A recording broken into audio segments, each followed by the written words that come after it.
BBA, BCA, BCom computer కోర్సులో 100% placement లభించే ఏకైక డిగ్రీ కాలేజ్ కూకట్పల్లిలోని ఐక్రియేట్ డిగ్రీ కాలేజ్. నమస్తే, వెల్కమ్ టు సుమన్ టీవీ. అదనపు కట్నం పేరుతో భర్తతో పాటు అత్తమామలు వేధిస్తున్నారని, ప్రేమించిన యువకుడు పెళ్లి చేసుకుంటారని మోసం చేశాడంటూ ధర్నాలు, నిరసనలు చేసిన ఘటనలు నిత్యం ఎక్కడో చోట చోటు చేసుకుంటూనే ఉన్నాయి. తాజాగా రాజన్న సిరిసిల్ల జిల్లాలో ఇలాంటి ఘటనే ఒకటి చోటు చేసుకుంది. ప్రేమించిన యువకుడు మోసం చేశాడంటూ యువకుడి ఇంటి ముందు యువతి ధర్నా చేపట్టింది. రాజన్న సిరిసిల్ల జిల్లా కోనరావుపేట మండలం సుద్దాలకి చెందిన యువకుడు అక్షయ్, పెద్దపల్లి జిల్లా సుల్తానాబాద్ మండలం పూసలకి చెందిన యువతి కొంతకాలంగా ప్రేమించుకుంటున్నారు. ఇటీవలే ఓ దేవాలయంలో పెళ్లి కూడా చేసుకున్నారు.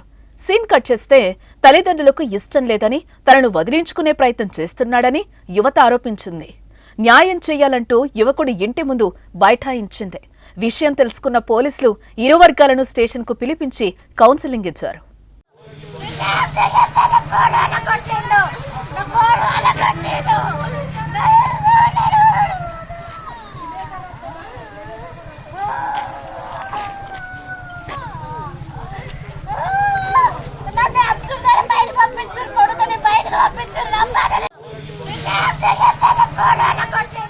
సుమన్ టీవీలో మీ పర్సనల్ అండ్ బిజినెస్ ప్రమోషన్స్ కోసం కింది నెంబర్కి కాంటాక్ట్ చేయండి.